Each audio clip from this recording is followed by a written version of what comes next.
Hello everyone. My name is Linda Gunno. I am the CEO and founder of Linda's Perfection Creations.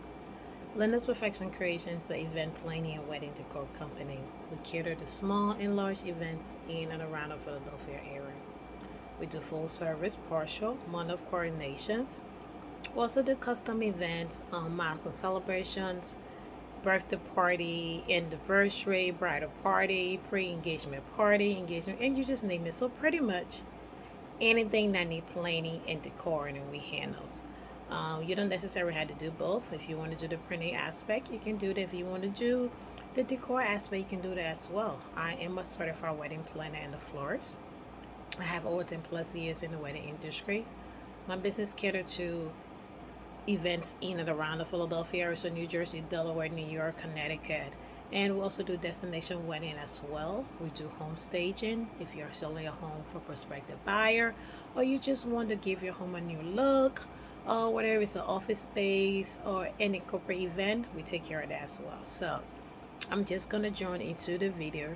If you're just joining us, this section we've been talking about the ultimate wedding checklist, things that you need to do and know as you plan your wedding. So this list is based on for a 12 months, 12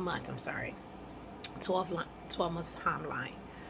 You can go back and watch the previous video so you can see right now the day we are on the month of. So I'm just gonna go in detail of everything that you need to do, and then from there tomorrow we're gonna talk about the final day. The next three section I'm gonna really try to break it down piece by piece because I feel like it's pretty crucial. So some of the video I kind of combine months together, but for 1 month before the wedding, I feel like things are very important, so I need to go in detail. And the same thing the final week of, and then also the maybe the night of, the day of, I probably combine that, but we'll see how that goes. But anyway, so let's just start. So the first thing in the month, after you done all your planning, you do everything. If you don't have a planner, you need to hire a planner, like a month of coordination. A month of coordination is somebody who will come in after you did all the work, because one, maybe budget didn't allow you to hire a full service planner or part-time planner, or maybe you just wanted to plan your wedding yourself. But this is when you bring somebody in who you want to coordinate the wedding, everything that you put into works, because you got to understand you're not going to be there on the day of a wedding. You are getting married, so somebody needs to take charge. So whether it's a family member or whether it's a month coordinator, you definitely need to have that person and bring that person in to go over all the details that you have before the wedding. I honestly think you should do that 2 months before, but you can definitely bring them in now to kind of just go over the detail. But a month coordinator usually will come in, even if you hire them prior, they will come in and they'll take over. You sit there and talk to them, and they will take over everything that you have been doing. Or if you have a family member who's going to take over for you, this is when you bring them in and explain everything in detail.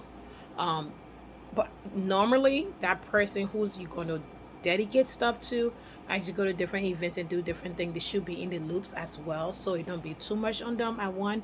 So you should gradually be filling them in with information and let them know. Don't wait till the day or month of and be like, oh hey, can you coordinate my wedding? You don't want to do that. So you want to do that and make sure that everything is done. The next thing you want to do is make sure you pay all your vendor. Every vendor should be paid in full, a month off or even before. So 1 month before, you should pay every single vendor. You don't want to owe anybody anything. Reason being, the day of your wedding, you don't want to be looking for money, trying to figure out what things are. You have too many things to worry about than to do that. So make sure you pay all your vendors in full. Give them the final bill. Go over everything with them as well, and make sure they understand. And then after you do that, if you are doing gift bags, like for your hotel and things like that, you don't want to make sure that you have those bags, assemble those bags so that you can give it to the hotel the day of. When you go to a rehearsal dinner, whenever you're checking in, and then they can have that information.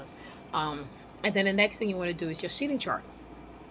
You want to go over your seating chart, have everything done, what's going to be, who's going to sit where, how you're going to organize the seating chart. So 1 month before, you need to have your seating chart done. Hand it over to your planner, hand it over to whoever is dedicated to. You need to hand that over to them, but your seating chart must be done. And then also your place card, your escort cards should be ordered or made. Now, let me explain the difference because I think a lot of people get this that like really get it misunderstood. Okay, an escort card is the card that you set on your gift table.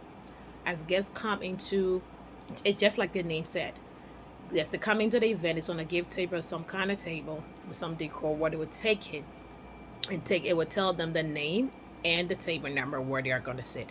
It is normally placed in alphabetical order of the last name.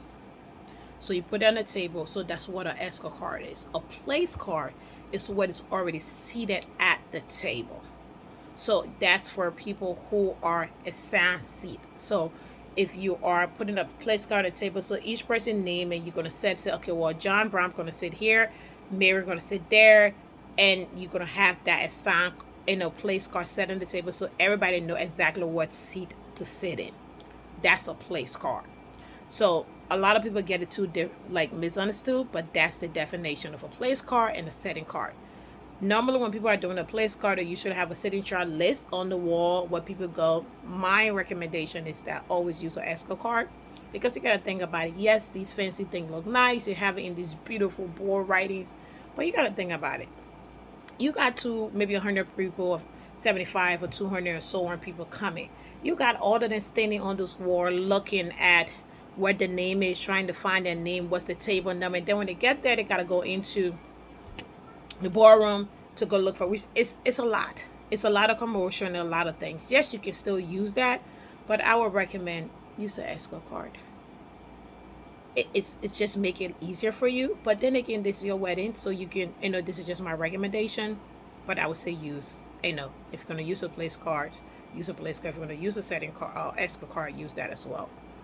And then also after that, you want to do a final walkthrough of your everything with everyone. What is your planner? If you have a planner, if it's the person you're going to dedicate stuff to, you want to ask any question. Make sure to understand. Let them ask any question. Everything that you need to know about your wedding, everything that you want to happen for your wedding, you need to go over every final detail from the venue to everyone to make sure that everybody's on the same page, that you are finalizing everything that you're going to do for your wedding. So you need to do a final walkthrough.